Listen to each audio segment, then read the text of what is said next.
TEF सबने पढ़ा होगा, पीडियाट्रिक नर्सिंग का एक बहुत इंपॉर्टेंट टॉपिक है TEF. So welcome back to our YouTube channel. In this video we are going to discuss about tracheoesophageal fistula, right? So tracheoesophageal fistula क्या है, इसके नेम पे पहले हम थोड़ी सी रोशनी डालते हैं, right? So what is trachea? Trachea is the windpipe and it is ultimately a part of our respiratory system, है ना? windpipe है तो respiratory system का ही part होगी. Esophagus क्या है? It is the food pipe. It is a part of our digestive system.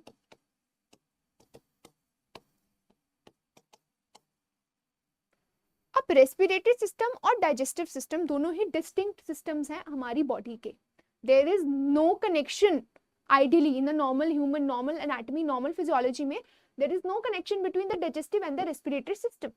बल्कि अगर हम कुछ खाते हुए अगर हमारे रेस्पिरेटरी ट्रैक्ट में चला जाता है, we call it aspiration, right, which is a abnormal pathology, right. So fistula, fistula का मतलब क्या होता है? It is a abnormal connection, which is a abnormal connection. ठीक है. अब जब एक इंडिविजुअल में रेस्पिरेटरी और डाइजेस्टिव सिस्टम में एक एबनॉर्मल कनेक्शन बन जाता है, to be precise, if there is a abnormal connection between our windpipe and food pipe, then we call it as a tracheoesophageal fistula, right? ये बहुत ही इंपॉर्टेंट टॉपिक है. अब मैं हर जगह tracheoesophageal fistula ना लिखते हुए I will prefer writing TEF, right? But we will write TEF, tracheoesophageal fistula. pediatric population में देखा जाता है, बाय बर्थ ही होता है. ठीक है. अब थोड़ा सा नॉर्मल सिनेरियो की तरफ जाते हैं, right? What happens normally is the esophagus continues to stomach. हमारा esophagus हमारे stomach में continue होता है and हमारा trachea bronchi में separate हो जाता है और हमारे respiratory system का part बनाता है. Now what happens in tracheoesophageal fistula? There is an abnormal connection between the trachea and the esophagus, right? So हमारा मेन फोकस क्या होगा? अब एट बर्थ कैसे पता चलता है कि that this baby has TEF? अब suppose there could be many symptoms, right, but इसमें सबसे ज्यादा क्वेश्चंस किस पे आते हैं? 3 C's that are related to the TEF. We have 3 C's that are related to choking, coughing and cyanosis. 3 C's that are related to the TEF are the choking, cyanosis and coughing.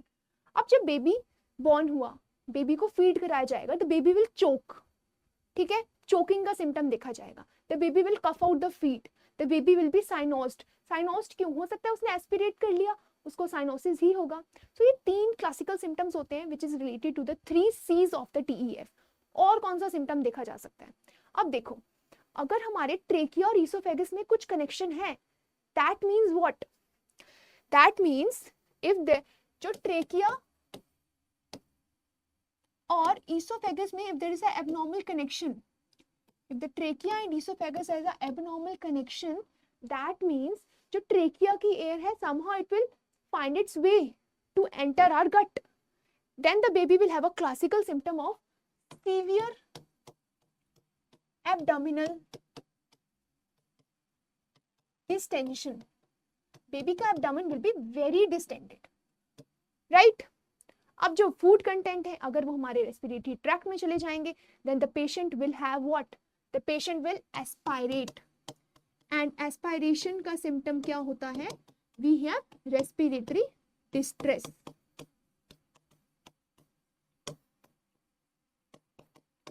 So along with the coughing, choking, cyanosis, the baby will have severe abdominal distension and respiratory distress के symptoms भी babies में देखे जाएंगे. अब हमारा main focus इस video में होगा in the 5 types of the TEF, right? We have majorly, primarily 5 types in the TEF. ठीक है, जो हम अब डिस्कस करेंगे. So in the type 1, ठीक है, type 1. अब हमें दो चीजें याद रखनी है, हम ईसोफेगस को ऐसे लिखेंगे, proximal and distal end. Proximal end वो एंड है जो हमारे माउथ की तरफ आता है, एंड डिस्टल एंड वो है जो हमारे स्टमक की तरफ आता है, ठीक है। We have a proximal end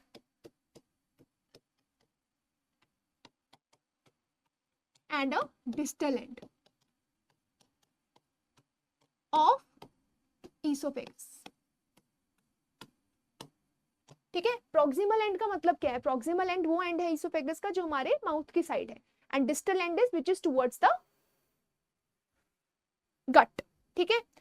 and दूसरी चीज हमें पता होनी चाहिए, ट्रैकिया, ठीक है। So in the type 1 the proximal end and distal end of oesophagus are blind pouch,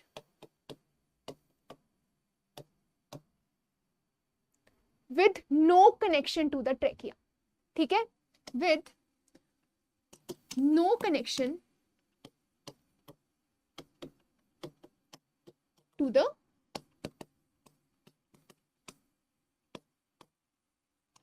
with no connection to the trachea, ठीक है।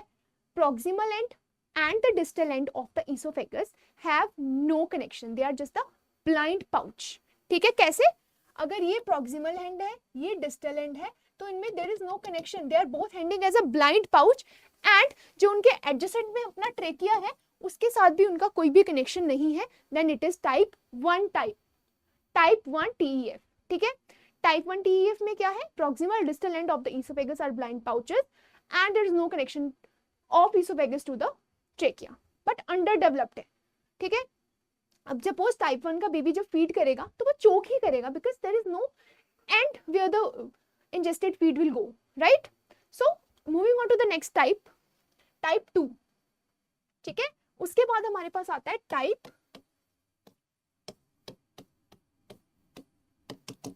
2।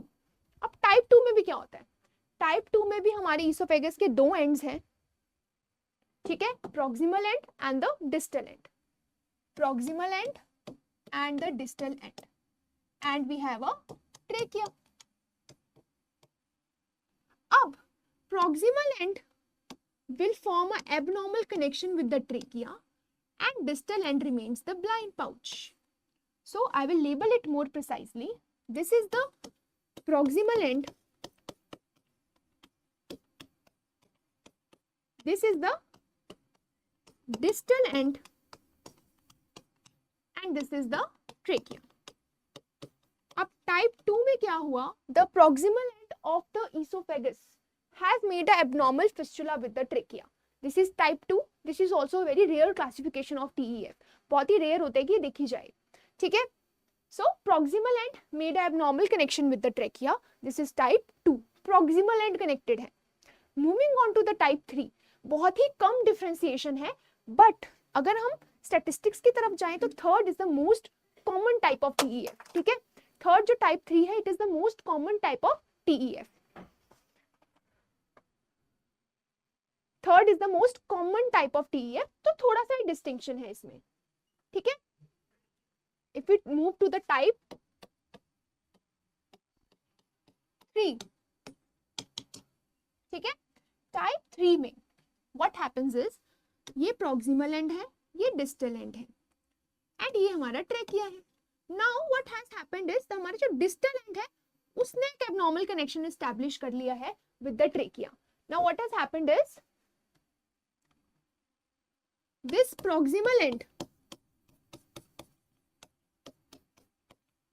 it remains blind, but this distal end makes a fistula with trachea. And let me make one thing very clear, type 3 is the most common type of TEF, ठीक है। This is the most common type of TEF। अब हम जाते हैं type 4 की तरफ, ठीक है। If we move to the type 4, type 4 में क्या है, प्रॉक्सिमल एंड भी एंड डिस्टल एंड भी, it formed a connection between the trachea, ठीक है, proximal as well as distal forms a fistula with the trachea. We are not saying that trachea develop हो गया, esophagus develop हो गया. No, proximal and distal end they meet up and form a tracheoesophageal fistula. This is the type 4 of TEF. ठीक है. Last हमारे पास आता है type 5. This is also called as a H type. अब H type क्यों बोलते हैं इसको? H type क्यों बोला गया इसे? Because esophagus is developed, trachea is developed. ठीक है. कोई भी ऐसी ऐसा, it's not like that there is a proximal end, there is a distal end which is blind or not. No, this is esophagus and this is trachea. Both have been developed, but in the shape of H there is a fistula. That is the reason it is called as H type and it is different from type 4. ठीक है, आपको क्या learn करना है? You have to know that type 3 is the most common. Type 4 and type 5 में distinction you must know कि उसमें blind pouch था, proximal भी, distal भी, which made a fistula with the trachea. But what happened in the type 5 was that the esophagus was developed, the trachea was developed, but they formed a H type of fistula. ठीक है, I hope this video was informational for you.